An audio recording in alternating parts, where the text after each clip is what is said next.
Orphée est le fils du roi Euagre et de la muse Calliope. Très tôt, il montre un très gros intérêt pour la poésie et la musique.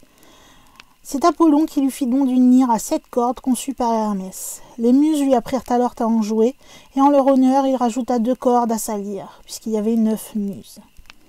Il passe pour être l'inventeur de la cithare. Par sa musique, dit-on, il attendrissait les bêtes féroces, mais il charmait aussi les arbres et les rochers, au point qu'ils se déplaçaient pour le suivre et l'écouter. Il accompagnait aussi les voyages maritimes pour empêcher les marins de se faire charmer par le chant des sirènes. C'est lui qui est le fondateur de l'orphisme, qui est un mouvement artistique. Orphée est le poète et le citharède le plus célèbre de l'Antiquité. On trouve des interprétations du mythe d'Orphée à toutes les époques.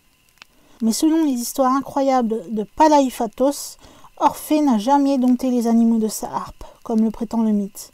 Les Ménades en délire mettaient en pièces les troupeaux de Pierie, commettant de nombreux actes de violence avant de s'en retourner dans les montagnes pour y rester pendant des jours. C'est Orphée qui fut chargé d'imaginer un moyen de les faire revenir chez elle. Il décida alors de les faire descendre des montagnes en jouant de la lyre, par 2 fois. Notamment la première fois en tenant à la main le thyrse. On a vu arriver de la montagne les Ménades, couvertes par des feuillages d'arbres de toute espèce, et la légende naquit selon laquelle Orphée, au son de sa lyre, faisait descendre de la montagne même la forêt. Voyageur, comme je disais, il participa à l'expédition des Argonautes, et y faisait office de chef de nage. Il donnait par son chant la cadence au coup de rame des autres héros. Son chant permit également à l'expédition de résister au danger du chant des sirènes, dont il parvint à surpasser le pouvoir de séduction. Il se rendit ensuite en Égypte, puis revint en Grèce. Orphée a pour compagne Eurydice, mais le jour même de ses noces, la Dryade, fuyant Aristée qui l'importune, est mordue par un serpent, caché dans les hautes herbes. Elle en meurt et descend au royaume des enfers.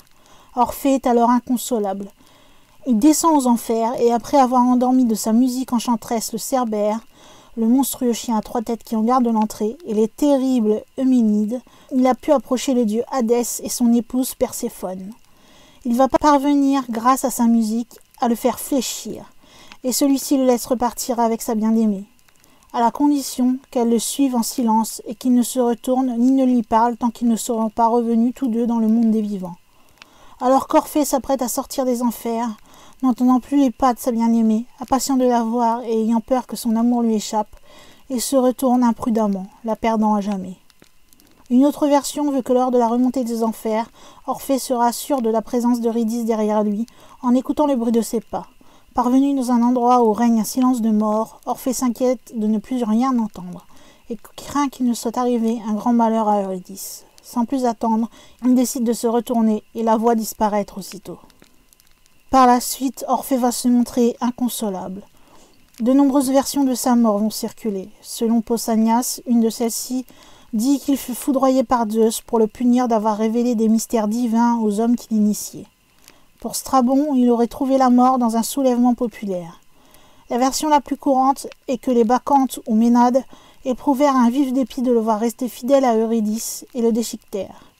Salomon Reynard évoque à propos de la mort d'Orphée le sparagmos, déchirement rituel du corps, et le cannibalisme sous-entendu. Sa tête jetée dans l'Èbre, fleuve de Thrace, vint se déposer sur les rivages de l'île de Lesbos, terre de la poésie, où un oracle d'Orphée dans une grotte existait. Les muses, éplorées, recueillirent les membres pour les enterrer au pied du mont Olympe, Léibètre, en Thessalie.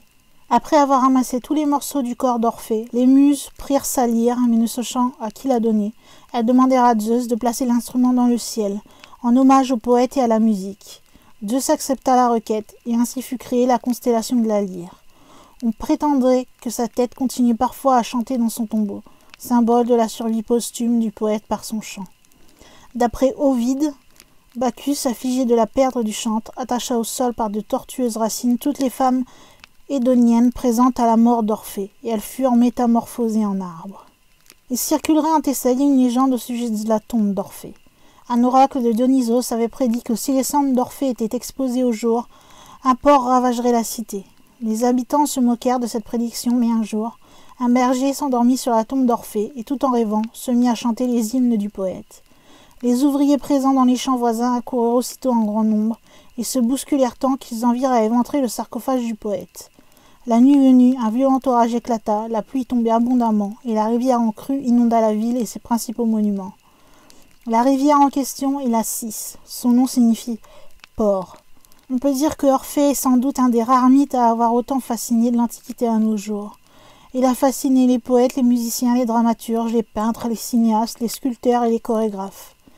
Les visages d'Orphée sont multiples. On le voit tour à tour comme un amant, fidèle qui plus est. On peut le voir aussi comme un musicien qui joue extraordinairement bien de la lyre, ou le voir comme un poète. Les figures de l'Antiquité romaine, Ovide ou Virgile, ont substitué au mythe la figure d'Orphée. Orphée est également le prêtre ou le devin qui aura donné naissance à l'orphisme.